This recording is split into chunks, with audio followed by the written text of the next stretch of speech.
Jade, how are you? Doing well, thank you. How are you? I'm doing well. Thank you for being here.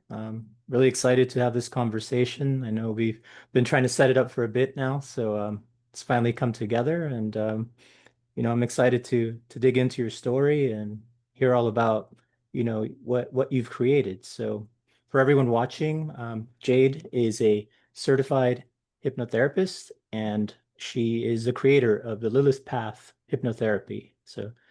Jade, take it away. Tell me about your story. How did you get into this work? Thank you. I'm really, really grateful to be here and looking forward to our conversation. So my story started, the hypnotherapy story started with a plant, actually. It started with dieting Blue Lotus. And for those unfamiliar with what a plant dieta is basically it's intentionally setting a container to cultivate a relationship with the plant in a nutshell. And so this plant, Blue Lotus, really was winding my path onto the hypnotherapy path. I was unsure, didn't really know if it was the way to go, and it just became clearer. Um, and I actually started out doing a training, a hypnotherapy training that was not HMI, where we ended up studying. Um, it was it was an HMI, I'll just say that. And learning where this person studied, that's how I ended up finding HMI College of Hypnotherapy in Tarzana, California. And that just opened everything. It deepened the path. It allowed me to understand the nuances of hypnotherapy, um, how to be ethical within that hypnotherapy, how to work with people within that sphere in a way that is empowering to them. And that's pretty much how that path got started Okay, and in that what way. led you to that plant? Like why go there? So I have been dieting plants for some years, and this plant, the person I work with, um, was mainly worked in the realm of Amazonian plants, jungle plants, and had started to offer flowers. And Blue Lotus was a flower that had come up to be like, offering to diet with Blue Lotus. And when I diet plants I choose to diet with, it's more so of a like an intuitive calling or intuitive knowing, you know? There was a moment on like the beginning phases of that path where it was just excitement and really wanting to diet everything. And then after a couple of diets, you realize like, oh, this isn't like a collect them all kind of mentality, right? This is you're cultivating relationships, and relationships take time. It takes time, it takes effort. And so that's what helped me choose to diet Blue Lotus as well, is just feeling into, is this plant some, I want to say someone. I see plants as that spirit entity of like, is this a plant to diet at this time? And it felt called. And so I did. And a lot of times too on these diets, from my experience, there's like a lot of um I'll say like when you start, like it's good to have the intention when you first diet, when you enter into that dieta, because that sets like almost like a structure or a path to work within. And within that realm, it's the plant can really help you unfold in that intention and kind of write the lines, so to speak. Um, and so maybe that's also why that it was called in, because it was time for me to begin this hypnotherapy path when I did. Okay, and what message or lessons did this plant teach you? Hmm. I would say the lessons were to really just be aware, to really be present, because when you're present, you can catch those synchronicities more easily. You can be more aware and more attuned to what is around you, like those different energies around you.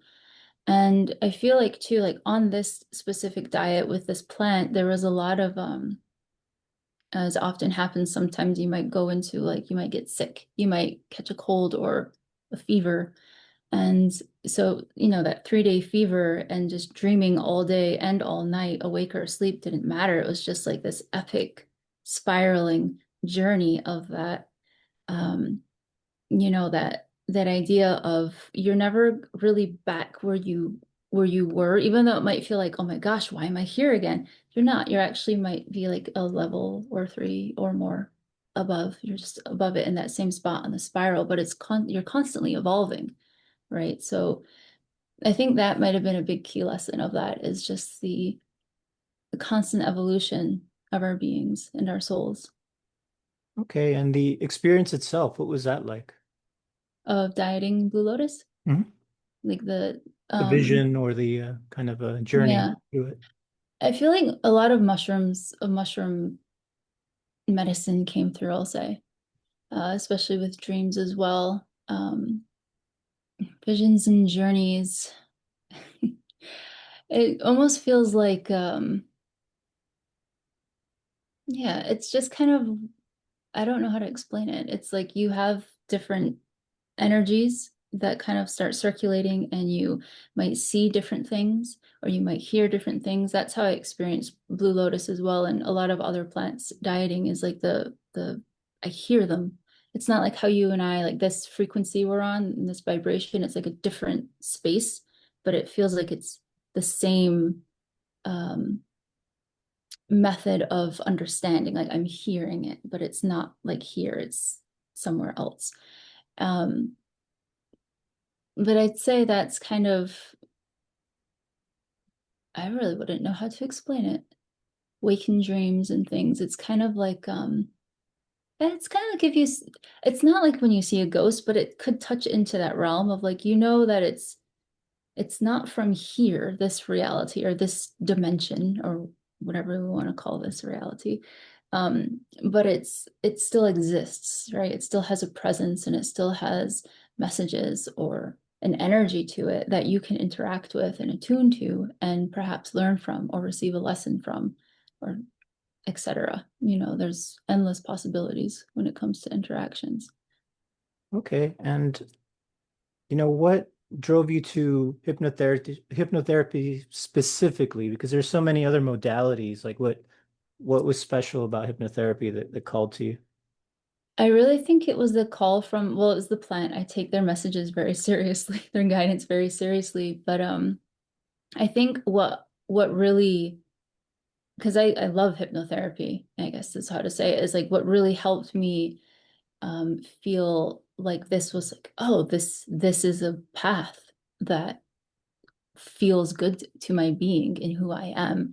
And I think the part of that hypnotherapy that feels so aligned is that it does have a structure, right? When we have someone who comes to us for hypnotherapy, there is a structure to the session, but there's also within that, there's a lot of intuition. There's a lot of attuning and sensing and guiding. And I think that is what really feels nourishing to me in being of service in that way to others. And it's not, I think what's so beautiful of it is coming into a meeting with someone, a session with someone without that, thought of fixing or having all the answers or that they actually even really need me. It's more so of like holding the space in providing guidance if, asked for or needed or, whatever. But it's that idea of, it just feels really, it actually feels quite spiritual a lot of times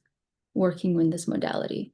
And I think that's what really inspires me. Okay, I like that. It's having a space to be free and um, find that many times that people don't have the structure around it. You don't really have freedom. You have more of a kind of moving around from space to space, and not finding that kind of that freedom. It's like if you chase after freedom, you don't get it, but if you go after structure, you get freedom within the structure. So it's a kind of interesting way how things come together there. Um, Yeah. Tell me about what you've created, the Lilith Path Hypnotherapy. What's different? What's the same? What is it? Mhm. Yeah, thank you for asking. So Lilith Path Hypnotherapy was again created from that Blue Lotus dieta. It was the early days of my hypnotherapy studies. And there was that clear guidance of bring Lilith into your hypnotherapy practice in some way. I had no idea. I had no idea what that meant. The how was just non-existent. And I didn't really know who Lilith was. I just had that patriarchal stereotype of her as like this evil, demonic, really sexed up woman creature, and so having no clue and just starting with I'll read some books and articles on her and then starting to bring her into my meditations and setting her as my intention in sacred ceremony spaces. And then she started coming in through dreams.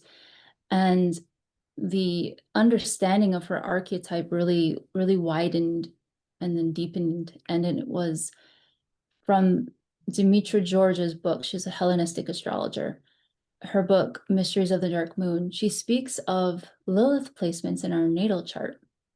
And she describes these Lilith placements as like a story arc. So in her description of it, it's Lilith in the Garden of Eden, essentially. But that really was the light bulb moment for me. That's, oh, this is how the structure is, because I love astrology. I've been studying astrology since I was 12. And it's one of my first loves. And to be able to blend those two modalities of astrology and hypnotherapy together. So the way that the Lilith Path Hypnotherapy is structured is it's essentially the first tier of initiation is 4 sessions. And the first session is an introduction to Lilith, to her cosmology, her history, the energy, the archetype, and then how the client relates to Lilith and her archetype, how they feel that it comes through in their lives. And the second session is asteroid Lilith. So let me just say the 3 Liliths we work with within this offering are asteroid Lilith, dark moon Lilith, and black moon Lilith. And they each actually have their own energy and archetype within the overall archetype of Lilith, from my understanding. And so the next session is asteroid Lilith, and we review the placement, the natal placement of that person's asteroid Lilith, and really glean what within this energy, because it's house sign, maybe aspects, if there's something really significant aspect there, or the quadrant of the chart, what within that is calling to that person in the season of their life. What within that is something that really feels alive to them and that they'd like to bring through and channel through in a way that is empowering to them. And so on and so forth with the other 2 placements. And what makes them different is that asteroid Lilith is the placement of, I say, initiation. It's the moment where you essentially just say, no, this doesn't work for me, or I need to move into a different energy, or I need to move into a different type of sphere. That's what that placement speaks into within your natal chart. And then you have dark moon Lilith, and dark moon Lilith is my favorite. It's really just going beyond all duality. It's that aspect of ourselves. It's, to me, it feels like really the cauldron of the transformation. It's where you really contend with what it means to you to be whole. And that means all aspects of you, right? It's not the idea of wholesome or it's wholesome. You're just some whole, because it's, when I'm thinking of wholesome, I'm like, oh, it's all goodness and it's all this. There's nothing raw or gritty or dark about it. It's wholesome. But that word some is in there. So if you can take it out and just have the word whole, you're going to have all of those aspects of yourself that you've stuffed into the depths because you were conditioned to be ashamed of them or embarrassed about them or angry for even having that energy about you. And so it's really bringing that in a way that is empowering to you, in a way that doesn't feel like terror or shameful, and to work with that energy, because it's going to express anyway. Anything in our natal chart, minus the North Node, is going to express on its own. And if you don't bring awareness to it, it will likely express in a really wonky way, especially if it's something that's in the dark, it's in the shadows. And so we bring this to our awareness and we sit with it. What does this mean to you? Where do you see this expressed, and how would you like it to express? Because it's such an energy. And so that's really the dark moon, is really learning and or really starting to unfold and initiate and integrate those parts of ourselves that may be, I guess, leaking energy. We can put it back into our own awareness and consciousness. And then Black Moon Lilith is the uh, final spot on our storyline here. And this placement is about embodying your wholeness. You know, it's about you've gone through that cauldron, and now it's kind of you've learned to walk again, so to speak, right? And but it's like you're in your own wholeness. You've cracked out of that old skeleton, and you have this newness about you where you can really live embodied and in integrity with your soul. Tell me more about Lilith. I'm only familiar with her as like the first wife of Adam, and I think I saw her in a TV show, and she was kind of a rebellious symbol. And but what does the symbol mean to you? Is it like similar to Medusa or similar to like the divine feminine? I'd like to know more about like Lilith Yeah. and your perspective. My perspective of Lilith is that she's an empowered being. She is a very empowered being. She has this aspect of herself where she essentially teaches us to not betray ourselves. And when I say to not betray ourselves, it's more to do with the conditioning that we receive within the society, within the cultures that we grew up around and in, because that conditioning from the young age will really make almost like a shroud of ourselves. And it will really teach us to deny aspects of ourselves. And in order to belong and in order to feel safe, people, the folks raising us or the culture raising us, want us to really be a specific way for a myriad of different reasons. It's not right or wrong or anything other. It's just what it is. And so to me, this Lilith archetype, it feels, maybe it is rebellious, but it's not rebellious for the sake of being a rebel and all these, to me anyway. It's more of it appears rebellious because it's really pushing up against all that societal conditioning that has numbed us from who we actually are, and that doesn't want us to exist as who we are. And so this archetype is the Lilith archetype. Lilith, to me, feels like she is really just rooting us in and helping us to straighten and grow in our own truth, right? And I think that's where that the idea or the feeling that she is really rebellious is because it's such a, oh, what is the word? It's just such a, I don't know the word, but I have the energy here. It's such like a, it feels like an in your face kind of energy. That's not the word I want to use or the phrase, but it's that kind of energy to me. And she has this she has this feeling to me of being more objective than subjective. Like it's just there's no definition, it's not like this something you put in the dark or something you feel ashamed of.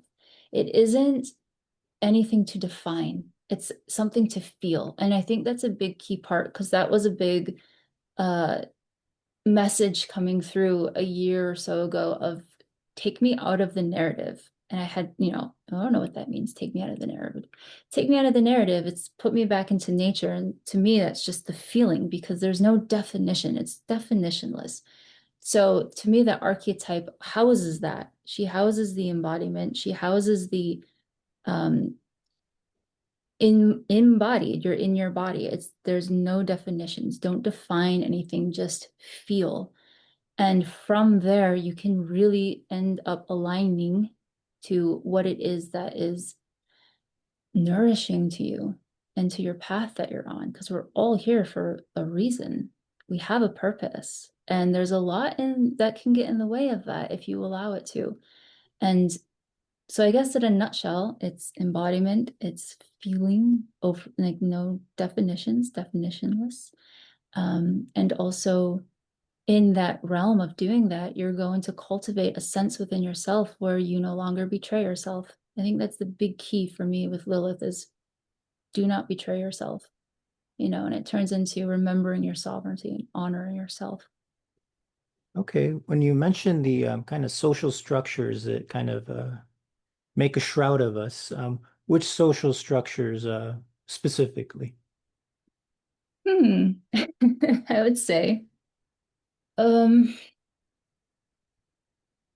I would say almost like a static, it's like a static element of control. And what I mean by that is think of upbringings, think of narratives, think of, I guess specifically, actually, I'll bring this in because it is a very charged, gnarly energy. I feel like for a lot of us is the idea of money, right? And I had just spoken to someone yesterday who genuinely, had that narrative of money is evil. Money is evil. And I think like that kind of social structure. So if there's something in your path where that is meant to be part of your, you know, your life, your soul path, that's part of it. And you hold that narrative of this is evil, it's going to create incongruency. It's going to create a conflict within yourself.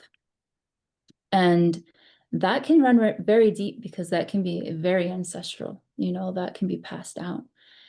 And so it takes that awareness of even just coming into a different narrative. You don't have to, it likely won't be taken on immediately, but starting that neural pathway of, okay, money is neutral.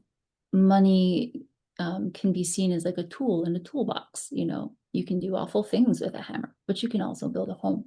It's that idea of start to break that foundation. And so just what I mean by these social conditionings is those narratives we're taught. Maybe a social conditioning is that idea of a career path. You have to be this thing, and it's completely out of the path of what you're meant to be doing. You're supposed to be doing this other thing, but this other thing is, it's seen as a little too whimsical or a little too, I don't know, not immature, but a little too free. You know what I mean? Like there's no structure to that. How are you going to do that?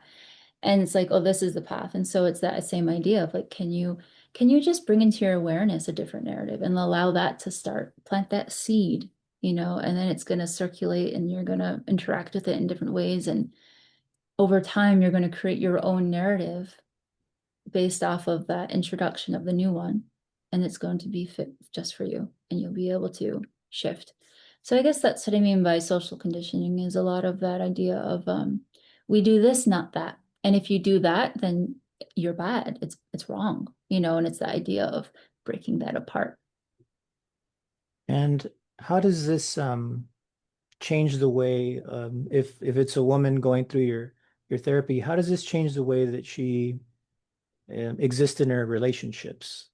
Mm.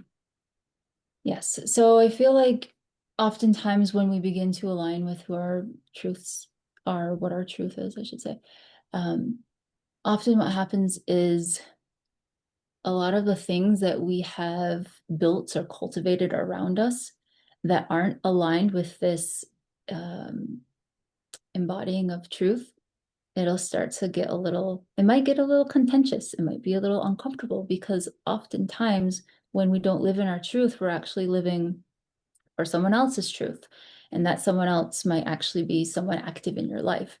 And when they see that you are changing and deepening into your truth and embodying into your own essence, it can be very threatening to them, or it can feel very confrontational or just uncomfortable in general. And so it starts to create a little bit. And then that's like that cauldron aspect of like, no, like this is me. I'm going to root into what my essence is. I have worth. I matter.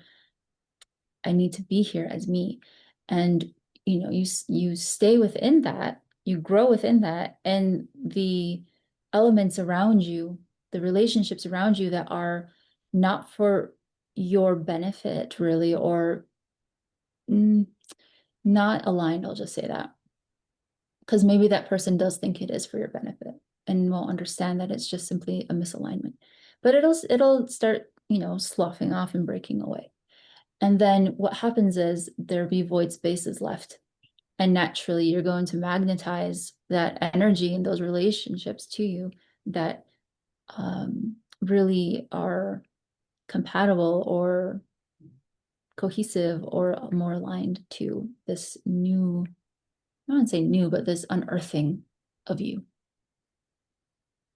Can men also do the Lilith path? Yes, of course. And what do they see through changes? Like how does that open them up? I'd say, I'd say almost, um, I guess what would more like the same with the alignment, and you're kind of shaking off that foundational misalignment. Um, but I would say more of like an attunement to just sovereignty. Sovereignty is for everybody. It's not so much as I think when you really start to ground into your sovereignty, when you start to understand that this every single being has value and purpose, and the essence needs to be here, it's meant to be here, that's why it's here. It starts to dissipate that idea of like not compartmentalizing, but the delineations or the separation. That's not to say there's men and there's, yes, of course there's men and there's women, but you start to see like this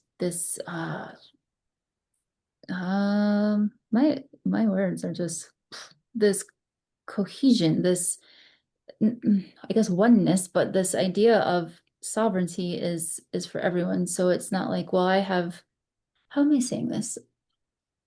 I would say it goes beyond this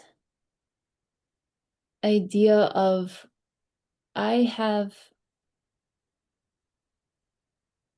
I don't know how to word it. Like I have this power and I have this, I know I have this right. Like I have the right, I should say.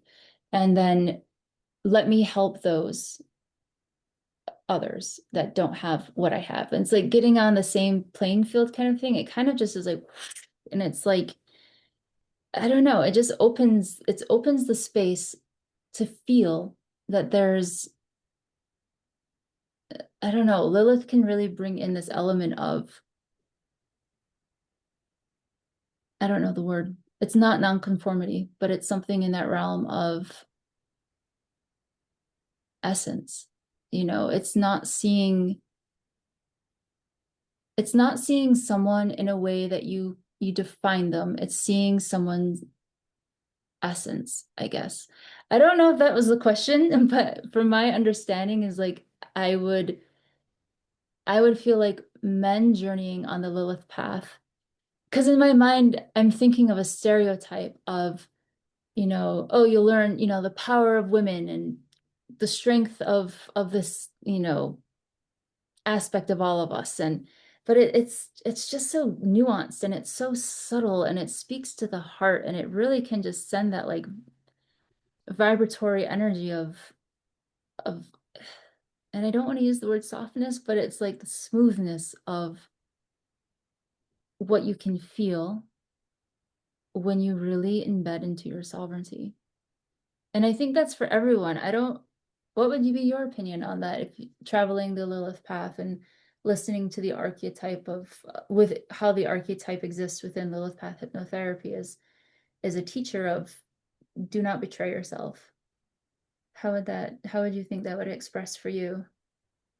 Well, what I'm hearing from what you're saying is kind of the essence. It reminds me of kind of like an almost like theosis in a sense, like the Orthodox perspective of theosis, that coming more into alignment and sharing in the light of the true self, beyond the sex of male female, and just kind of getting to that place that's kind of as you said, a softness or that essence or spirit. So that's it's kind of where my mind went on what you were saying there. And does that kind of encapsulate it in a way? That feels yes. That feels Yes. And yeah. a question that came up earlier, the Lilith, you mentioned her as an archetype. Do you perceive her as an archetype, like just something in our mind, or is she like spirit? Is she like her own being? Um, Yeah, I definitely feel like she is an archetype, but I also feel like she is also a being, um, like an ancient being. And I think with the archetype, I think how when I tune into her as an archetype, what comes through is like how multifaceted this archetype is and how it can really weave into the story of our lives and really almost shed light on these aspects of ourselves that oftentimes it it helps us to see aspects of ourselves that we have already defined in a way and just shifts it for us so that it takes us out of that defining phase, that definitionless again. And then as this beingness, or her as a being, I don't really, I mean, in the dream, she's looks a certain way. Oftentimes, she looks like she has long hair and she's naked and she's comfortable. And she has this strong slowness to her and this, I guess confidence is the word, but this knowingness, this wisdom in the actions she's doing, or even just wandering. She has like this, like she pulls the earth with her. Um, yeah, she just has this really beautiful energy. I feel like it's a beautiful energy in that it's strong and it feels very um actually the more I'm speaking of this, it does feel very it feels soft, but there's like this like a razor strength to it that goes through it. Um it's like she has an immense amount of power and she knows how to hold that for herself, I think is what that feels like. and did she pre-exist us, or did we create her with our minds throughout time and then pass her on? Is she independent of the mind? I'd say both. Hmm. I feel like, I mean, that's a narrative. It can go both ways. She could be independent of the mind. She could just be this essence and this energy, but I mean, everything is,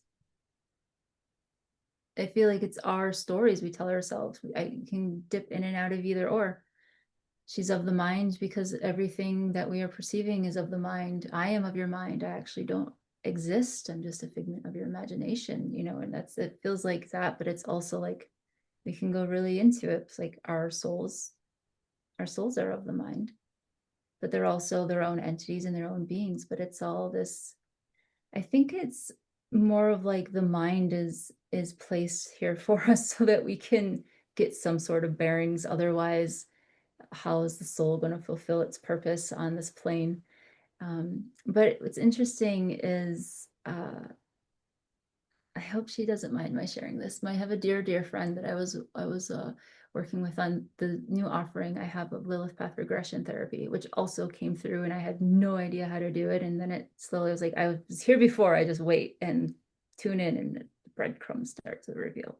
But I was in a session with her in this, and she had said this beautiful and very profound message of when we come back up from our journey and this is where Lilith stays within your subconscious. Lilith stays within that realm.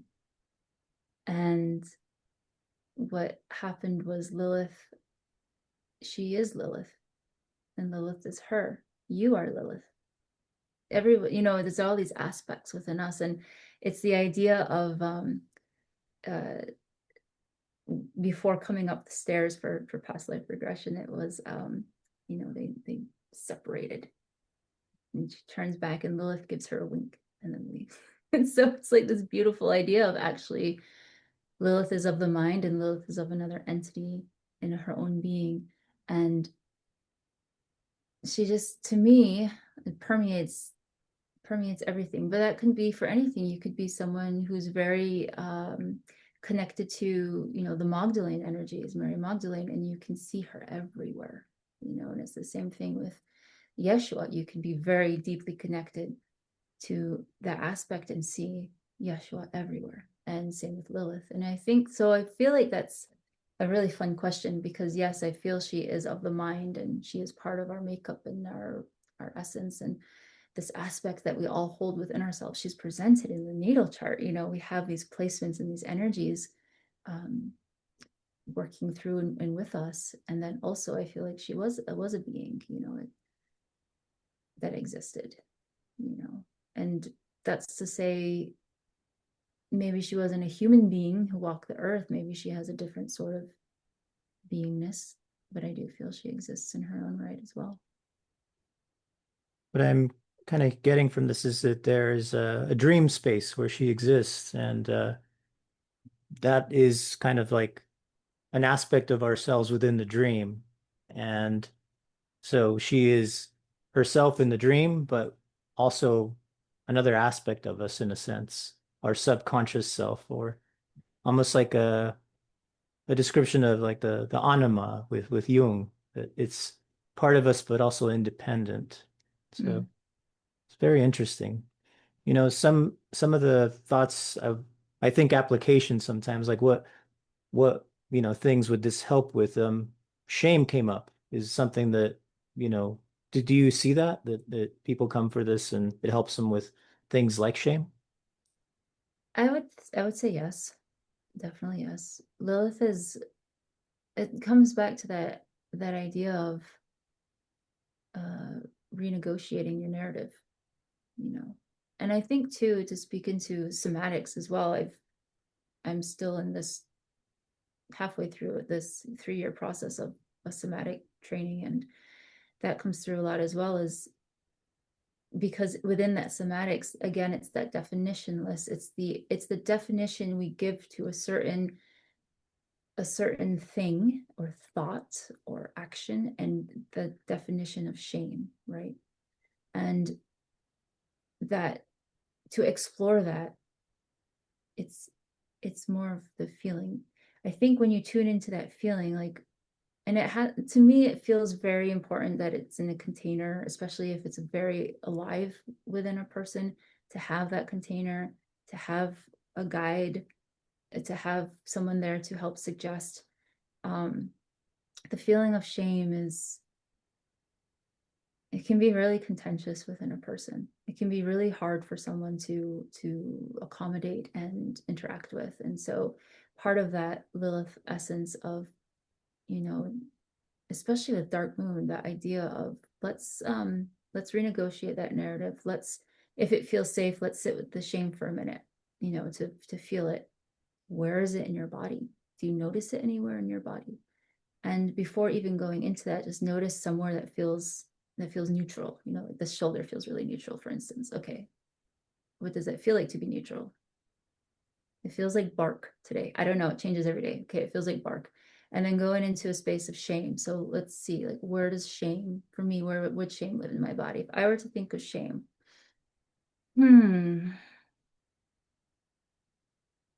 I would feel it today on the left side of my womb. What does that feel like on the left side of your womb? Like, how do you know that it's there?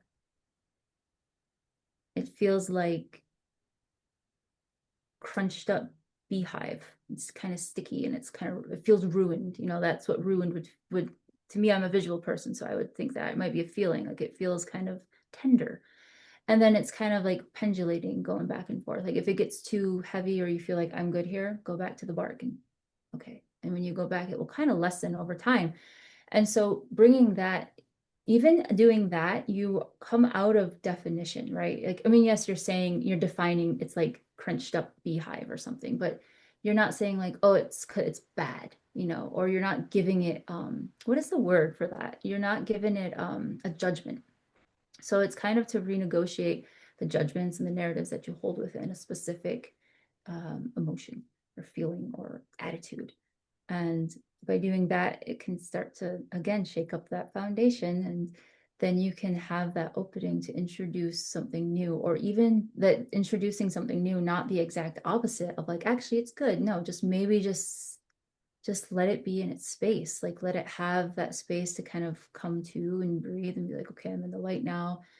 I don't like being here. It feels uncomfortable. And then, allow it, massage it in a way and allow it to transform into something else. Cause it will. It's like that idea of feeding your demons. Have you heard of that practice? Where that energy, and it almost like it decides what it's going to transform into. And it's going to transform into something that won't hold that charge anymore of shame, or if it is. So it's like it's not like poof, all your shame is gone, but it's a way to integrate it so that it's not um given so much power, because uh, it's like the idea of giving something power that actually doesn't want it or doesn't want to be seen or doesn't feel it's worthy of it. It's going to be expressed really interestingly.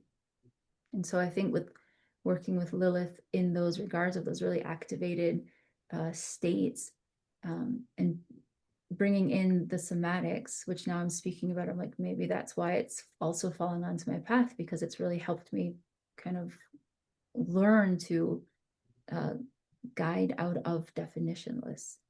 Um, so I think too, it's like that helps to soften that hardened narrative, because even those how is it worded? The the stuck narratives can also be a form of trauma. They can also be a form of, and that's, you can renegotiate that trauma. You can work with it to soften it and learn to integrate it in a way that is going to be beneficial for you, that's going to be more empowering for you. You know what I'm hearing as a kind of overall theme that is kind of coming up is the theme of seeing something as a tool instead of a good or bad type of thing, kind of clearing the story, the narrative, the judgment on it as a tool for either good or bad, and just kind of having it in that neutral, clear space. Um, I guess two questions come up is, can a tool be inherently evil? And the other is, if a narrative is cleared around one thing, like you mentioned, money or, the honeycomb, does a new narrative naturally form? Hmm. I would say, I would say so, because I feel like our minds are naturally inclined to create stories and narratives for ourselves to help us understand. And but what's powerful about that, I feel, is that when we have that space of non-definition, for me, from my understanding, from my belief, what I feel is that creates almost like that 0 point. It's almost like start over. You get to begin again, kind of thing. Like you get to create for yourself what that means for you, not what society said, not what you decided it meant based on what society taught you how to feel about it. You get to decide. That's your sovereign. That's like the birth of your, I guess, rebirthing of your sovereignty. And yeah, so I do think we create a narrative with that void of a narrative, but we get to do it in a way that is empowering to us, and therefore lets us create our lives anew and in a way that we want our reality to be reflected back to us.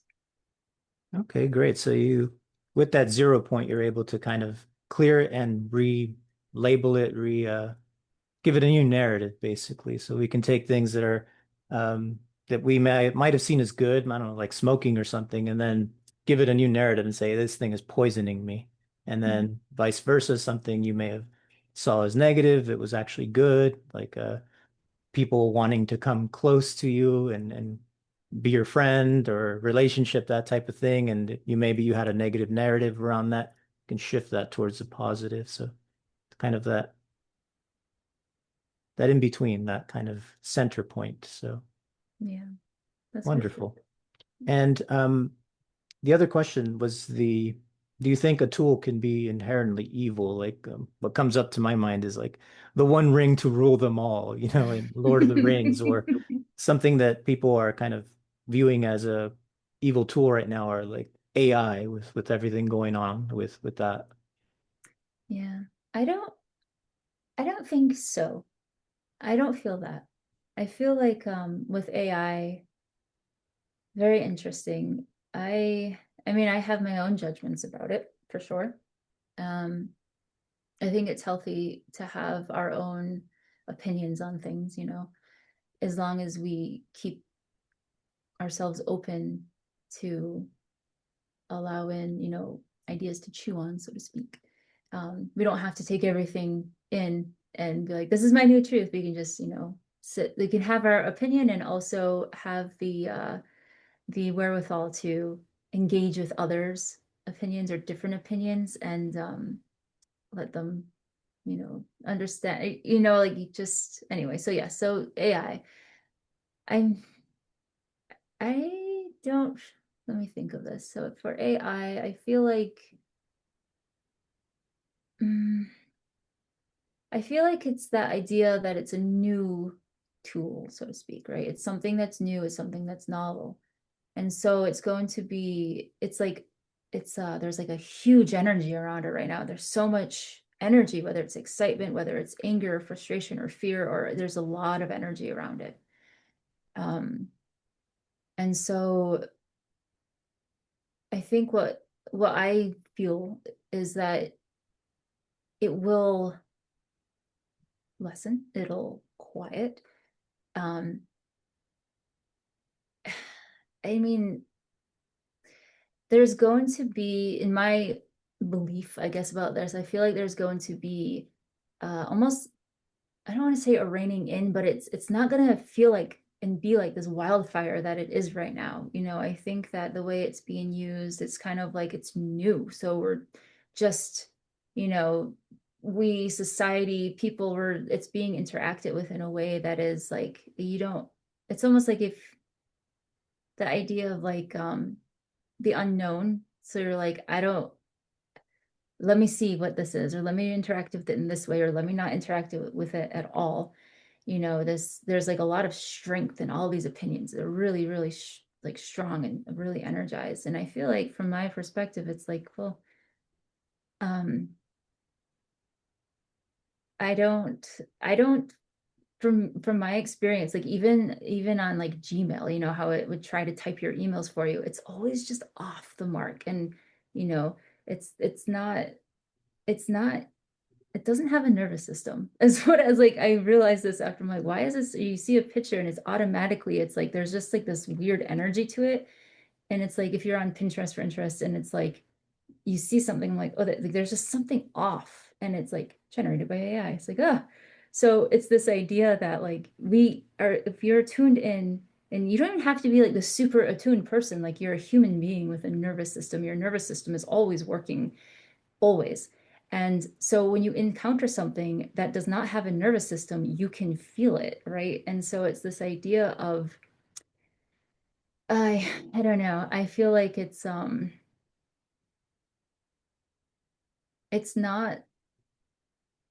it's not something, to me anyway, in my opinion, it's not something that can be on its own agenda. I think it's really exciting for people to think that it is on its own agenda, that it can, all the things, but I mean, my phone, I can program my phone to wake me up at a certain time or let me know that I have an appointment, but it doesn't have its own agenda. It's not going to do that on its own. And I just feel like I feel like it's almost a default mode for a lot of folks heavily conditioned within the society to give your power away, to give your power away to a fear and to an unknown, and this is going to destroy everything and all these things. And it's like, if it's, we're in that wildfire phase right now, or that phase of like, it's just so new and everyone has these strong opinions of it. But it's not sustainable. That what's going on right now isn't going to be sustained. I don't think it's, in my opinion, I don't think that that super heavy, intense energy can be sustained. So I do think that I don't think it's going to go away, but I feel like there's going to be measures put in place that it's going to be more conducive to humanity and the environment, and like it's gonna have to, you know. I feel like aren't as people are not as powerless as, you know, some people may feel. So I think it's the idea of like AI is, it's tricky. It's like this weird trickster in our midst, but I don't think it's going to be something that, if someone fears it right now or has like a very strong judgment that it is bad, and I'm not saying that's wrong at all. I'm saying that it's just rein your power back in, your opinion, and I don't know, like just let it be, just keep, I don't want to say keep your wits about you, that's not the phrase, but like in that energy of like keep your opinion, keep your focus and your perspective, I guess that's the word, keep your perspective. And then, you know, I'd say be involved, of course, if there's aspects with any tool that, you know, or any sort of thing in the world, to really be involved, you know, to keep yourself involved. But also as you're doing that, don't shove all your power at it, you know, you have to keep for yourself as well. You know, if you're giving all your power away, you're going to end up um in a way disillusioned. So it's like to call that power back to yourself, to retain your power, to retain your sovereignty as you interact with this thing that you may not agree with. You know, I think that's perhaps a way to go. I don't want it to sound neutral, too neutral, because I feel like opinions matter, and some things do need to be contended with in society. But I also want to state, you know, like to do so in a way where you are grounded and acting from your sovereignty, and which means to not give your power away in that way of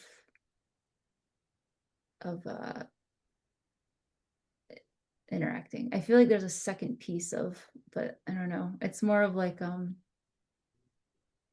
that contentiousness of like you're not responsible for anybody's reactions to, or emotions and emotional reactions to. You just can't control it, you know, and it's, you're not responsible for it, just as they're not responsible for yours.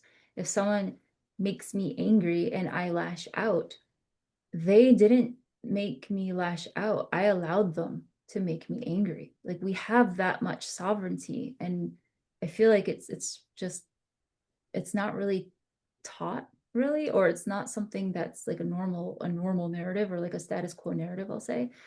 um but it's that idea of like, yeah, like, you know, I don't know, and it could be for AI, like AI, mm, you know, it causes me to feel a certain way, and it's saying like I'm allowing it to cause me to feel a certain way. There's a difference between allowing it to cause you to feel a certain way, or understanding like I feel this way, but maintaining it within yourself and letting that aspect or that entity be out there, and not actually be able to touch your core, and not being able to like really jar you in any way. It's more like that sphere of yourself, right? That auric sphere. And it's like things can like bump into it and touch it. And you're like, oh, I don't like that energy. Or like, oh, that doesn't feel right. You know, like something doesn't feel right about that. And it's just maintaining that sphere of yourself, um, without letting something fully in and cause you to, you know,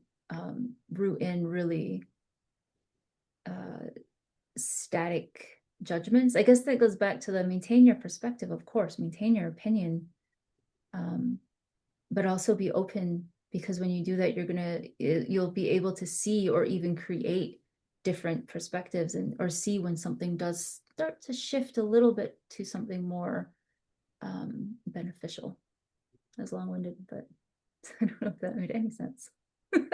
So yeah, what I was hearing is don't be afraid of it, but be aware of it. So Yes. know that it can, be good or bad, but maintain your sense of power and know that you are connected to something higher than the AI. And something comes up about it all the time. Like the latest thing I heard was about the data centers being built and the environmental impact and how they're just kind of taking land from people to set these things up. And to keep it in the context of the world of healing, for me, I've noticed that it's kind of infiltrated spiritual communities and, like use this AI to bring ascension to your mind and things like that. But how do you think it will change the world of, or will it, change the world of how therapists work and hypnotherapists and Yeah.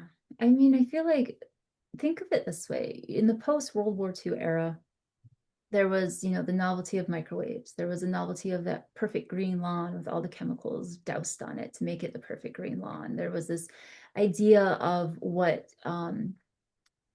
we wanted, or like what was good, or what was like, this is what you should want kind of thing. And it's like, it's novel and it's new and we had it everywhere and all this, even like that post World War II era where like a lot of industry really like just, I mean, industry, has its history, but like I feel like just to touch on that aspect of it. And then down the road, it's like, wow, these chemicals are really bad. They're hurting the environment. This is imbalance. We need to do something about this. And I feel like if AI finds its way into the hypnotherapy realm or the therapy realm, it's not to say it'll be detrimental. I feel like though, I I feel like it could possibly, and this is going to sound strong and maybe harsh, but I feel like it could cheapen the interaction because it's outsourcing our knowledge, it's outsourcing our intuition, it's outsourcing our wisdom and our experiences. And I feel like it will be felt by those who are in session.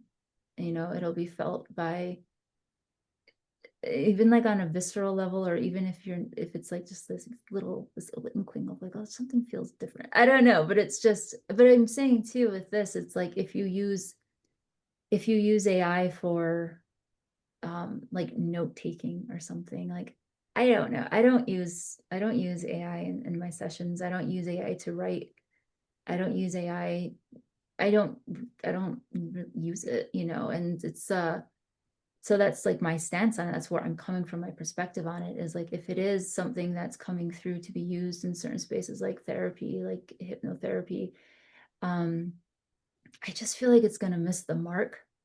And then you're going to, whoever is using it or like experimenting with it, will say, might find later down the road, I don't really feel this is something to keep up with. It's so what I'm saying back to the World War II thing, it's this idea of like, I don't know, it was World War II, but it's that idea of like, the novelty of things, and also industry, and, like the idea of items and products, and consumerism, and there's a boom, and it's like, oh, all this, it's so exciting.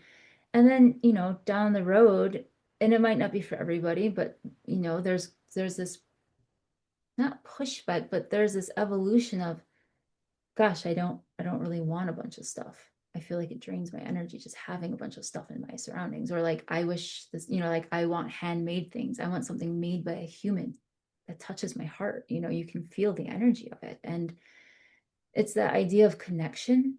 And I think that's really what it roots down to, is connection. It's like, you can't actually connect to AI like we are connecting right now as beings with nervous systems and intuition and our experiences. And I feel like as human beings, that's like the foundation of our existence, is connection to other human beings, connection to the natural world that we are a part of, you know.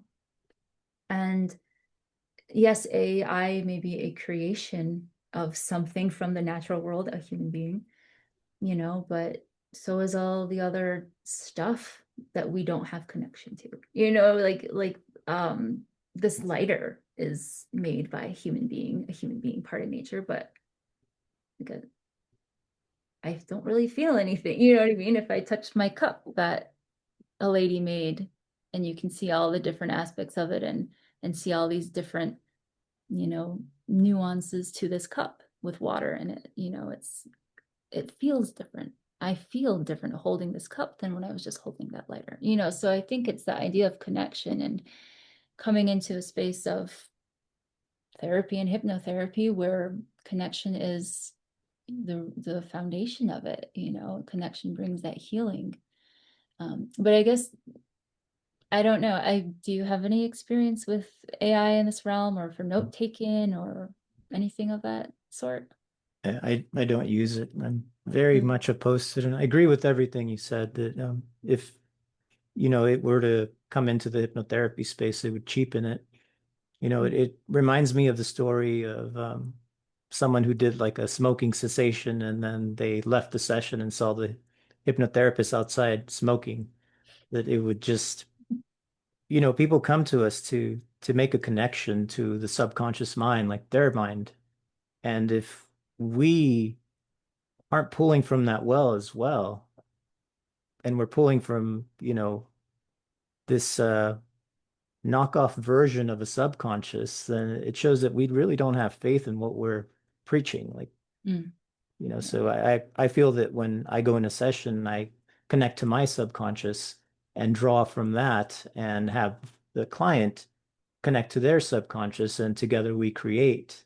And that's Mhm. how a journey comes together. But if I'm, you know, inputting all their data into some kind of simulacrum of subconscious and then having that thing create a journey, then I read it off. It's like, well, eventually I'm going to lose connection to my subconscious because I'm not using it anymore. So it's, we have a kind of pruning gene in our brain that says if you're not going to use this, you're going to lose it. So I I hear think that. it's, just in the hypnotherapy therapy space, that's kind of my perspective on it, In a larger context, I don't think these things are good for humanity.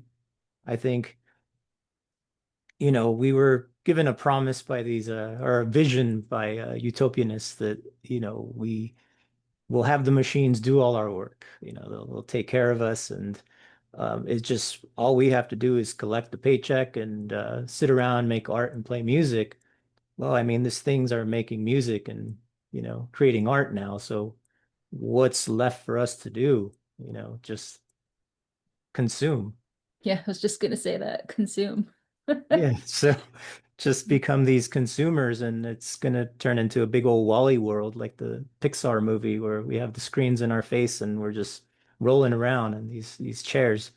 So, I can see the merit for it in the kind of the analytical spaces of it doing some of the work for us, but I don't think it belongs in the creative spaces of music, art, therapy, because I mean, I do see the work that we do as a kind of art form or performance. And yeah, but do you see the therapy that you do as a kind of art performance or, you know, I see it definitely as a creative act because it pulls from the wellspring of the subconscious mind, where all the dreams and the intuition and creativity reside. I do see it as a creative act. And yeah, I think it goes back to that structure, right? And you have that structure, that container, and within it, you know, you can dance, you can move, I think that's what's beautiful is you hold that space, and then within that you have the freedom to move about, and to shift and I think that's what art feels like in a way, is that idea of holding a vision and then also surrendering that vision in a way, not surrendering, but just holding that as like a North Star. And then with the energy that comes into that structure within that space, that container, working with that energy in real time to, go to that North Star. And I think that does require um, an art form or performance even of, yeah. I mean, even thinking of sitting in sacred ceremony spaces, the person leading that sacred ceremony spaces and is in a way performing as well.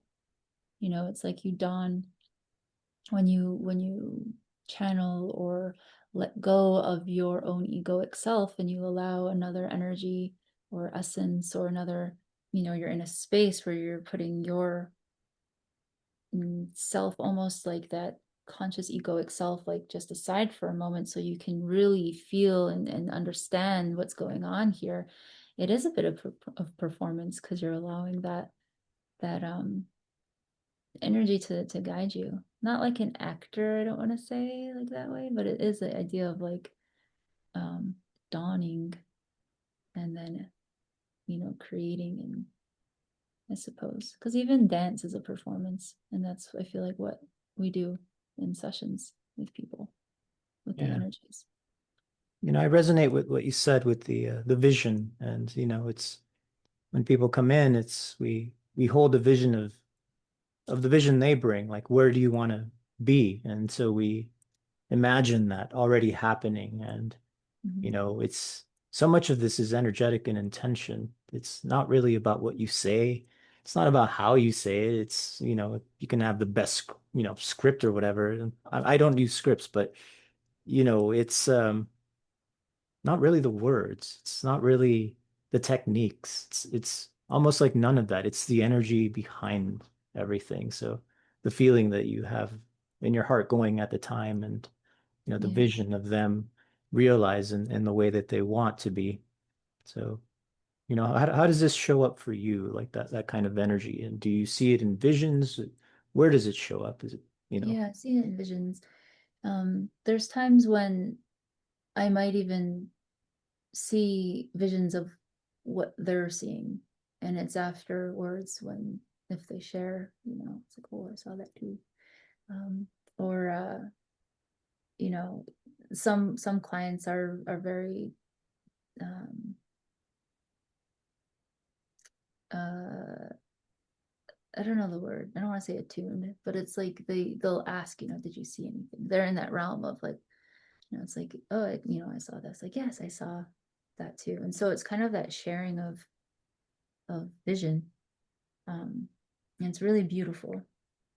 But yeah, I see it. I see it in the mind's eye, this vision. And then sometimes through the journey, somatically as well, there'll be certain somatic feelings arise that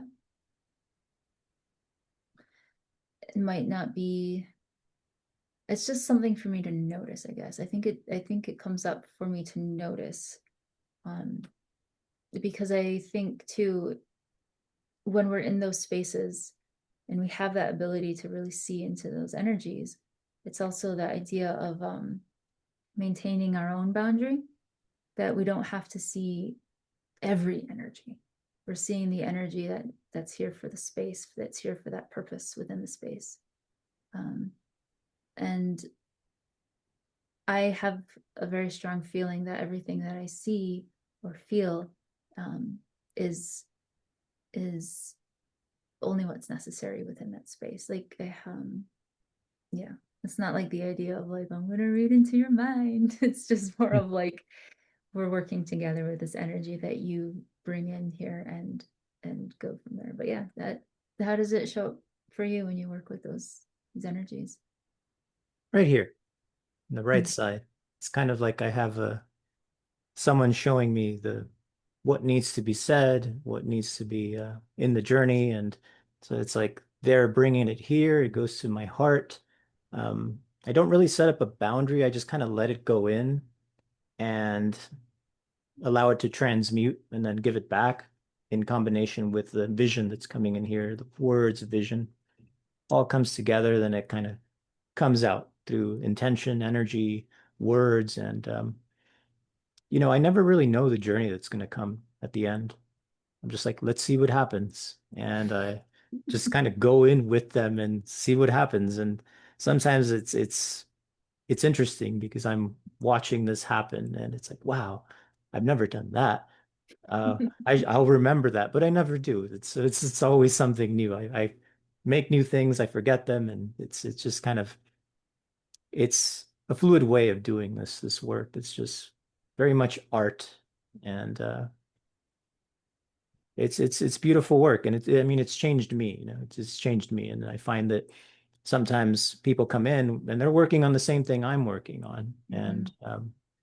and I'll remember things I've done with them, and they'll come up in my own life, and it's like, okay, how did we work with that with this person? So, um, it's very much my own journey as well through these sessions. But have you ever found that you see change in yourself through the journeys?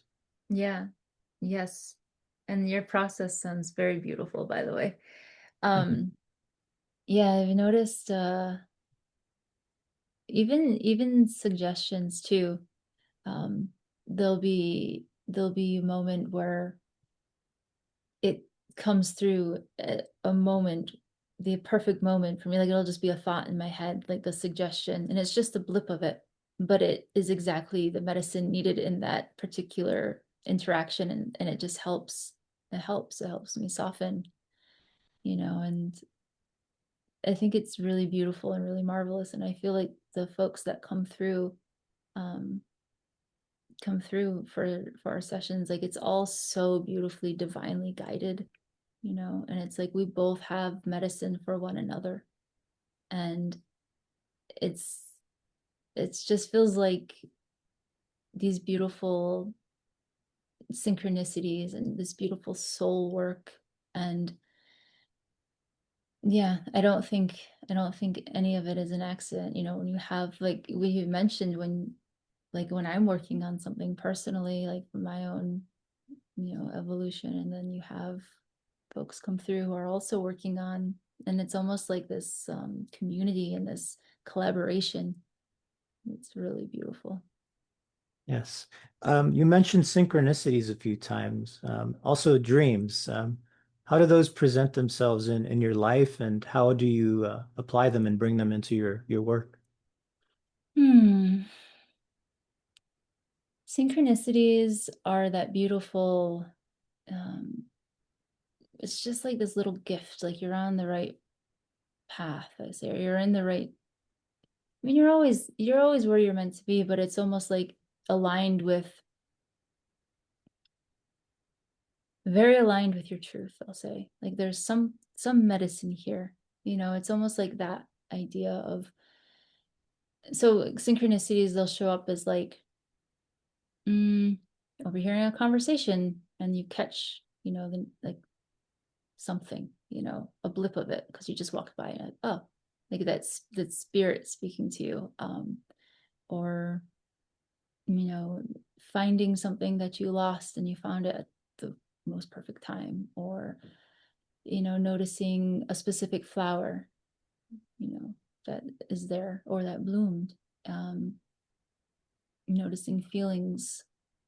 It's just so many, and I love it so much. There's this beautiful idea of, I forget which book it's in. It's in a past life regression book, but it was talking about when your soul comes to the earth. It was this idea of like you're in a room with a bunch of other souls who are part of your soul family who are also waiting to come to earth. When it's your turn, they make like this beautiful row of themselves, and you walk down the row, and they each hand you a gift. And when you get to the door, you have these gifts, and it's like, what are these gifts? And it's like, well, these gifts are your synchronicities. So it's like when you get a synchronicity, it's like you're opening the gift that was given to you before arriving here in physical form. So it just feels really sweet, I'll say. And then for dreams, dreams are definitely very visual and very vivid. I don't think I've ever had a black and white dream. I know some people have like no color in their dreams. I've dreamed color. And there's moments where almost like the lucid dreaming, or like dreams within dreams within dreams. You always get a good laugh when you wake up from those. Like, am I still dreaming? Maybe. um, Yeah, that's how that shows up for me in life. And I guess the way I use them is I just feel they're so special. They're so sacred. It's like your subconscious mind speaking to you, spirit is speaking to you, and it's like this way of it's not even like I gotta decipher, is this my subconscious or is this spirit, or it's just no, it's just like allow it in. It's a gift. And um yeah, I think too it's like with dreams is there's so much into the dreams. I know we were taught a certain way at HMI about the different phases of dreams, and I do believe that. I also believe that we have very, very spiritual dreams that might be a bit removed from that. Um, but I was actually grateful to learn about the early morning waking dreams because you have those really gnarly dreams right before you wake up and you're like, whoa, what was that? And it's like, oh, it's just, it's energy moving kind of thing. And it's like, oh, okay, great. Like anything to help us feel at ease, right? That's always a gift. Yeah, I feel like with the dreams within dreams, or the dreams of being protected, or the dreams of interacting with, beings and entities and animals and different spirits. And I don't think for my interaction, it's not like I think it's more of just letting it be housed within me. And then when I'm in session, if it's a medicine that would be beneficial, it naturally will just arise. And I think that's my long-winded way of saying how I work with dreams. How about yourself? Well, to respond to what you were saying, the synchronicities, how they show up and everything. I feel like people are noticing and the collective, people are noticing that they're coming around more, more Mhm. synchronicities and dreaming of the future. I feel people are really connecting to that, and I'm noticing that synchronicities, they come up wherever you are. So for me, I watch like television shows and things like that. So I'll see synchronicities in television shows that are so specific. It's like, what's going on here? And I feel that, people watch a lot of TV nowadays. And so what that brought to mind is kind of like maybe like the Catholic idea of Holy Spirit finding people wherever they are, and it'll find a way to you. So, I've always liked to think of them as kind of like God winks, like letting you know, Oh, I hey, love that. there's more to this, and you're connected, and I'm gonna find you even if you spend time in front of the TV. I'm gonna find you where you are. But yes, knowing about that venting dream is very, very important. The REM phase of dreams, it's to put everything together and vent out and, kind of desensitize an event is kind of the body's natural way of doing that, the mind's natural way of doing that. So yeah, it's the way I bring it into to the sessions is really kind of doing light analysis really of it, but Mhm. finding the symbols within it. And it Uh, subconscious really does tell you, hey, here's the root. And I find that people, if they ask for a change right before they go to sleep, the dream that night will be related to that change. So it'll kind of get to the root. It's a very simple process someone can do is just ask for an adjustment, ask for change at night and pay attention to the dream that happens. And that's many times beautiful. the root won't be what they think. It might be something they completely forgot. But, being open to what the subconscious says, it's like it really was about that bad bag of chips you ate. It's like, but I thought it was my inner child. No, it was the bag of chips. So it can be, just have to be open to that. So it's I apply the things that I do with my clients to myself before I bring it to them. If it's something new, something novel, it's like I'm going to test run this on myself, make sure. So, um, I love that. you mentioned the Lilith path and how it came together. It's not something you went and learned. It's something that came through you and was, given Yeah. to you by her. And you mentioned the regression as well. Um, is this something you had to go through yourself, like the Lilith path? You went through it yourself, the regression? I would say so. Yes. Actually, now that I'm thinking of that in that way, yes. I would say for the Lilith Path Hypnotherapy, there's just so much. There's just, I mean, it can apply to any space or any level or yeah. So it's the idea of over and over again, right? With that spiral, the initial no, that's the asteroid Lilith. It's the initial no. Like when you say no to something, you say yes to something else. So it's like saying no and then yes to yourself and your soul and your evolution. And so just seeing that unfold over and over and within life. So I guess like one, to me, what felt like a very obvious instance was I was a diplomat. I worked in I was a foreign service officer in the State Department.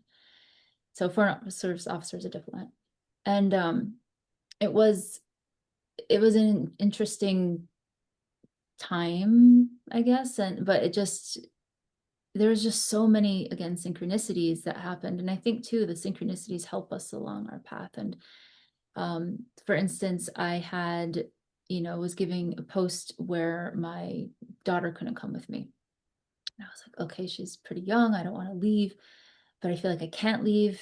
I've sworn in, all these things. And it's like this idea of like there's such rigid structures and you can't break out of them and you just have to do them and get them over with. And it just kind of was like, no, no, you can't make me do anything. It was like, so it was really contentious, of course, but it was like, I mean, the signs, right? So my flight kept getting delayed and delayed, and like it just like I had everything, all my belongings packed, and it was like the flight was delayed. And I'm like, this is so hard. I literally have to say goodbye to my little child over and over again. Like that was just hell, it was just awful. And then getting finally to the airport, I'm like, okay, I'm here. All right, this is it. I'm leaving. And, the few days before that, let me start. The few days before that, they said, the folks at the posting was like, hey, the rules change. You need a COVID test and, negative COVID test. Okay. So scrambling, everything was rushed, everything was scrambling, everything was chaotic and like not in a good chaotic way, more of just like a I'm dazed out and fuzzy in my eyes, like I don't even know if I'm thinking right now kind of chaotic way. And so I was able to get that COVID test. And then at the airport, there's a huge line. I'm like, oh my gosh, what now? And right, those little bits build up the energy, and then that's all you end up getting waved with. This chaos. So they're like, you need to show us the COVID test. We can't let you check in otherwise. Oh my gosh, I don't have it. Called the place. You need to send this to me ASAP, please. They did. And I was like, oh, I got the email. I opened it. It was unsatisfactory. And then I saw I had a voicemail. And the nurse, he said, I'm so sorry, but your vial fell. It was a vial that fell and it exploded and we couldn't get a reading on it. You'll have to do it again. And I was like, I quit. But it was like these little synchronicities, and synchronicities, I said they were sweet. They are, but sometimes in the moments they don't feel sweet at all. They feel like annoyances and they're just like ecking my way. I can't get through. And it's like, that's because you're not supposed to, right? It's like, it's not your path. So that's when it was like that essential was like, okay, so I called the post. I was like, I'm not coming. And they're like, okay, we'll book you another flight. No, no, I'm not coming at all. I'm not coming. And that's your problem to deal with. I'm coming home. And then had to sort out from there, like, okay, this is going to be really heavy. This is going to be a big deal. This is all the things, like it's consequences for you swearing in, and then just like all the stuff, right?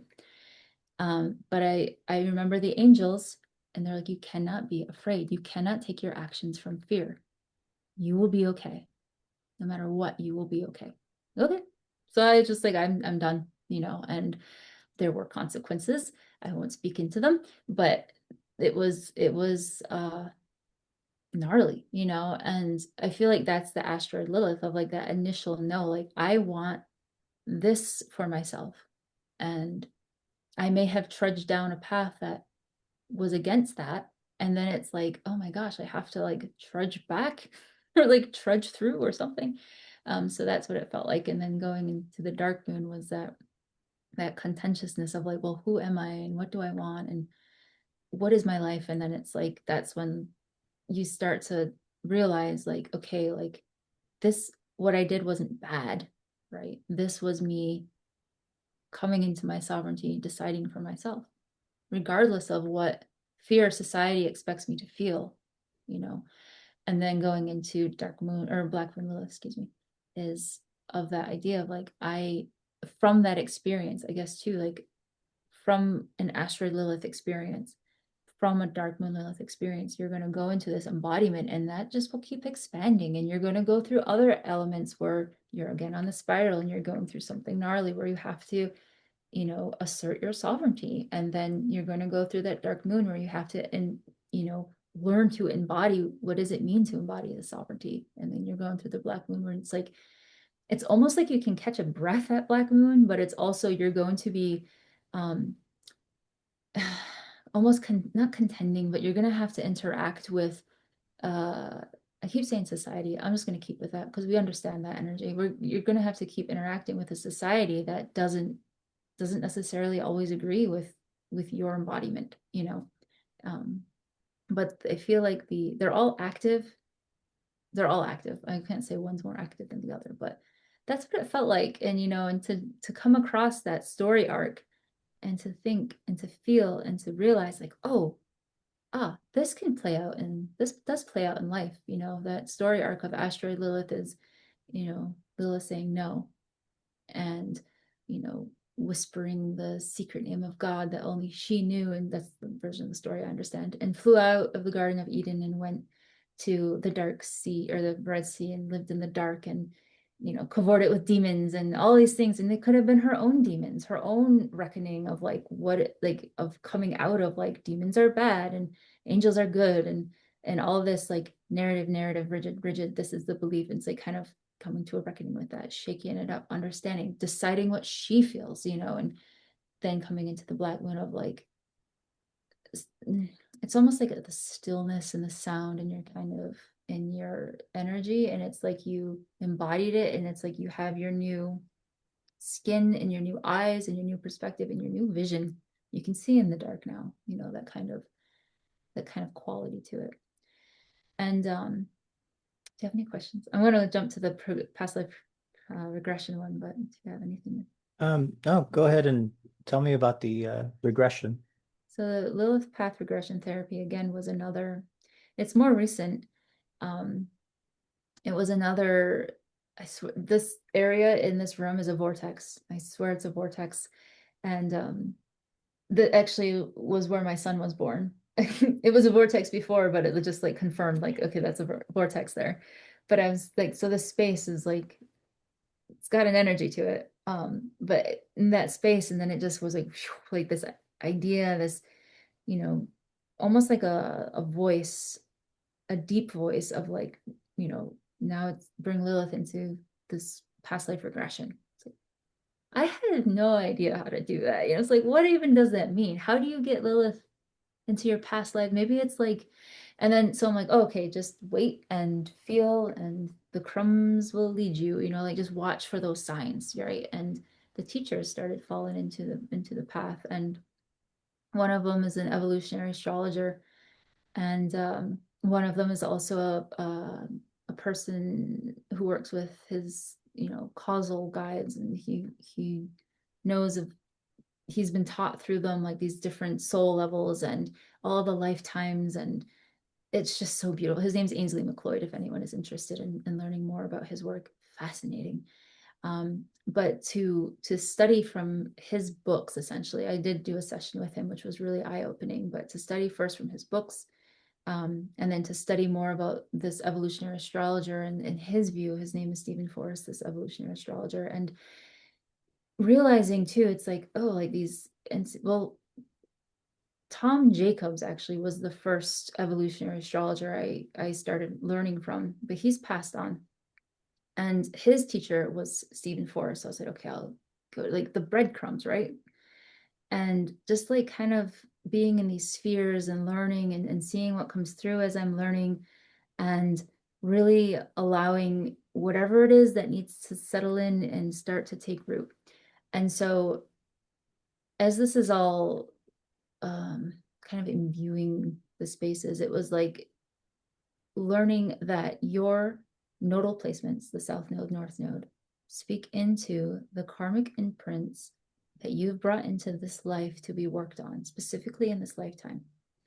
And how that can play a part with, again, blending astrology and hypnotherapy is realize, like, seeing into what these are. And this, the thing is, why Lilith feels connected to this is because it's this idea that when you have a karmic imprint brought into a lifetime to work on or to evolve, it's usually because that past life ended egregiously in some way. It made an imprint on your heart. Your heart remembers it. Your mind might not, but your heart does. And it's the idea of, like, if you died in bed at an old age surrounded by loved ones, your soul is not going to feel jarred by that in the least. You know, it's when you have those really egregious deaths. And so you're bringing in these karmic imprints and that idea of, you know, fear or shame or betrayal or, you know, injustice. Those are all very much tied to that Lilith archetype, right? That's like, that hurt you carry is like the same hurt one would carry about shame in this lifetime. Like, that is still very alive to the heart and to the soul. And so to bring those elements through, and it's not so much as like, it's just to bring it to conscious awareness and allow that Lilith archetype, her teachings of embodiment and sovereignty and definitionless to work with this, you know. And then that's that element of it. And then you have the North Node, which is, as I mentioned in the beginning, the North Node isn't something that expresses itself, because the North Node, as I've been taught, it's simply a very phenomenal suggestion, because it's so new to your soul, it's so new to your evolution, that it feels wildly uncomfortable. It almost feels wrong because of how uncomfortable it is.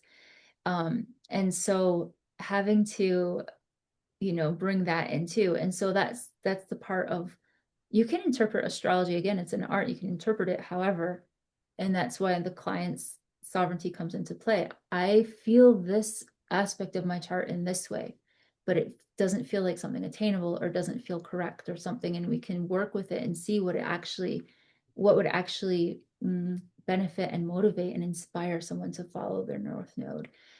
So it's almost like two-tiered, right? So you have this, I don't want to call it heavy, but it kind of is like this gnarly energy, and we bring Lilith in to help. And then it's also, Lilith can help with the North Node, because again, with her teachings of sovereignty, of you decide for yourself, you know. Yeah, I think, do you have any questions you'd like to go from there? Yeah, just some kind of thoughts and visions that came while you were saying this. It's the vision of all the people surrounding the family member and kind of a beautiful death there. Um, how you won't carry that kind of a feeling in your heart in the next life. And just kind of the thought that came is how people die nowadays is not the same. And if you've ever been in a hospital, they're pretty damn scary. And it's cold. It's kind of seen as like, I mean, it's not that the death is good, it's natural, but it's not, that's not the perception at a hospital. It's not a natural thing. It's like Mhm. you're sick, there's something wrong with you. And so I imagine lots of people are going to be bringing this into their new lives, just seeing how death has been and the last even 5 years. So Yeah. just some thoughts there. And I like the story you mentioned with the airport and everything. It's kind of brought to mind the idea of the different perspectives on is it free will or is it destiny, or not destiny, but free will, or kind of predestination, and are we trapped in fate or free will? And Mm.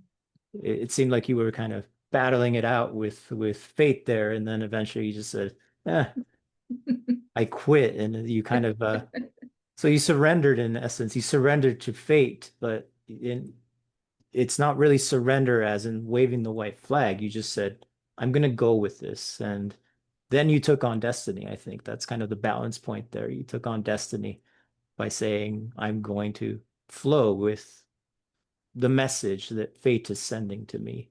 I mean, Mm. break your vial and do all kinds of things. So, I've heard this before from people who are doing meaningful work that they were doing work that they knew they shouldn't have been doing, but they were comfortable and just almost afraid of doing what the calling was hinting for them to do. And so, you know, God came and said, you know what? I'm going to pry you from this job. If you like it or not, you're out. I'm going to shut your place down. I'm going to do whatever I need to do. If you're not moving, I'm going to move you. And so it's kind of the thoughts that came with your story. And I think many healers feel that way, like healers that might be afraid to do the work that they want to do and they're comfortable where they are. And I find that you find a lot of people who are healers or musicians who have the same story. Like they might be comfortable working where they are. It pays, it just gets you through, Yeah. I don't know, record shops, places like that. And so, yeah, I resonate with your story. It took on destiny there. Yes. So, what kind of changes would someone that comes and does the Lilith Path hypnotherapy with you, what kind of changes should they expect? What do they need to bring to the session? And yeah. Yeah, I would say to start with what to bring to the session, I would say openness, a flow, and a willingness to do the work, and this idea that there's nothing broken about you, there's nothing to be fixed. And what one would, I guess, get from the session or be gifted with from the session would be this idea or this feeling or the new narrative, right? Of essentially that there is nothing wrong with you. There's nothing broken about you. And then also within that, knowing that truth, feeling that truth is again that sense of sovereignty. But the thing is, with this sense of sovereignty, is that it's graceful. It's not this power hungry, I can do what I want and go break things because you don't like them. It's more that graceful interaction with life because you know your power, you have it, you retain it for yourself and let it give you life, that life force energy, and use it in a way that is sovereign, And I think that um I'll just with that. I feel like that's in a nutshell what one can receive. And you mentioned being a mother. How can mothers benefit from Lilith Path? Mothers can benefit. No, I think I have strong opinions with this realm. Um, it's just it honestly goes back to the idea of choosing for yourself because especially when it comes to um the upbringing of girls and the conditioning of teenage girls and I mean, from when I was growing up, that idea of, your moon cycle is gross and unclean and a nuisance, and we know nothing about it other than it comes once a month. But there's so much nuance and medicine within that of itself, right? Like there's different phases, there's different energies, there's different um, medicines within each part of that phase, and that it's sacred, that it's part of nature, that you can even gift that blood to, the earth or plants or, how sacred that is. And, so it's that idea of coming back to yourself and with mothers and this idea of you. And this is my opinion, of course. I have very strong opinions on this, and everyone has a right to their own choices and what feels best for them. But for me, I did not want to birth in a hospital. I even I didn't want a male doctor. I didn't want to be in that vicinity, the fluorescent lights and the beeping and the constant nagging me to do things and no peace and all that. It was aggravating to even think of. I can kind of feel it now, and um that idea, and I'll have more to share after this piece, but the idea of like I had to really put up with people have strong opinions on the other side too about, a home birth or free birth or just being a lot like I felt I know my body can do this. I was very blessed that everything was healthy and there I could do this. Um, and then, I have two children. So my first child was also born at home, but that was I'm going to birth at home. My partner did not agree. He was of the mindset of like, no, you birth in a hospital. Like birthing at home is dirty and unsafe. And it's like, no, birthing in a hospital is unsafe to me. It feels unsafe. And if that's my belief and I'm the birthing body, then that's what the truth is. So it was a lot of like that, having to have that grace and sovereignty to instead of like, you're wrong, I'm right, I'm going to do it this way. It was like, it started that way. I'm not going to pretend it didn't, but it kind of softened to be like, okay, this is not how we interact with each other. We want to be communicating. So it was that idea of, again, that's a Lilith lesson of you have your power and your sovereignty. No one can take it from you. You can only ever give it away. No one can take it from you. And so coming into that, like, okay, I know my truth. I'm going to share it with you and I'm going to do this. I'd really like your support, like, and if not, so be it. I'm going to do this. And then, so like that idea of that Lilith lesson there. And then the second round, he was like, okay, birth at home. I'm like, well, I want a free birth. He's like, oh, here we go again. So it's like this, again, this spiral. And then moving into parenthood, right? Like this is where I in a way gave my power away as well as like I want to homeschool my children. I don't like the school systems here in the United States. There's a history that they were formed from, the idea of it came from how to what is it, domesticate animals, livestock. You separate the youth from the mother, and you can do that, and it creates like you can train however you need to, basically. And that's again with children. The Soviets did that in Central Asia. They started with the mothers. That's why they gave mothers the right to, work and be productive members of society, big quotes there.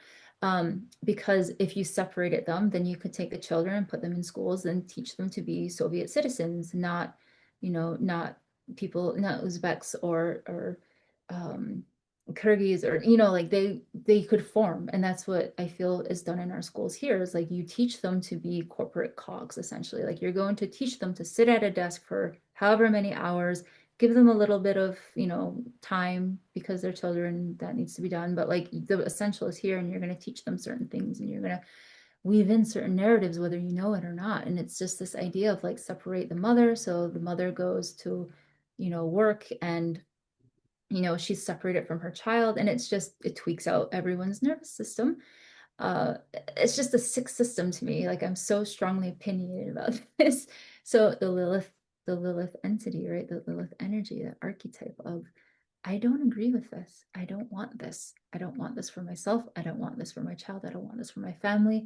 It doesn't feel right, the narrative they're teaching. I don't agree with it, and to have that power to find ways to take it back, and it's like with mothers, however you feel. And I know that there's conditions in place that make it difficult, and they're there on purpose. It's not an accident that there's conditions in place that make it hard for a mother to just leave her job so she can homeschool her child, and it gets even more tricky when there's no support for her. Very, very difficult. And that's not an accident either. And so letting Lilith in, allowing her teachings to come in, are is a way to open those little pieces of the mind and let them expand and allow yourself to see. And it's not like it's always instant, right? I think that's a thing in our society and cultures now. It's like it's got to be right now. It's instant. It's like, no, allow that slow unfolding, allow that time to open it. And it's like it's not ever going to be this easy, easeful thing. It's always going to be something that's going to like keep you moving, right? It's going to keep you flowing. Because if it's easy, you can just like, ah, easy, all done. I can just sit here. It's like that's not the point. You're supposed to keep expanding with the universe. You're supposed to keep moving and being in flow. Um, anyway, so yes, the Lilith archetype, how mothers can use Lilith or how mothers can have Lilith help them in their spheres is to come back into your body if it's safe, or come back to your narratives. Just start being aware of where you're at. That's the number one thing. Don't numb out to what you're at. Like, yes, of course, you send children to school. Well, who says? Why? Where'd that come from? What's the root of that?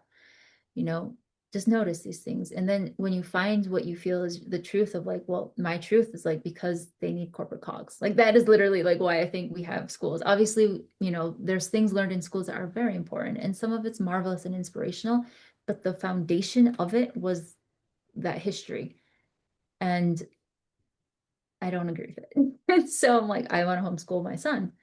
um but it's that, like, notice, like, okay, I noticed that I don't like this system. How can I interact with it in a way that I don't give all my power to it and it doesn't take my life? Essentially, like, my life is mine, your life is yours. We get to have our lives.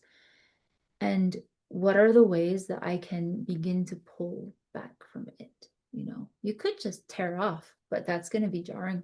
It might be worth it, but it will be probably a little jarring. So it's good to just do, allow yourself to do steps, because it'll keep you calm, because you don't have to feel like you need to jump off a cliff immediately. You can climb down, bit by bit. Or, just, and it also helps with the nervous system, because it's not like an instant, like very rapid, very sharp change. It's like incremental over time. And that also helps you to move within the space to find out what it really is you want. Maybe it's a blend. Maybe it's like, I want to be here. But as you slowly move, you're like, oh, right here is perfect for me. It's, I feel, I feel like that's how anyone really, but mothers are so sacred, like it's,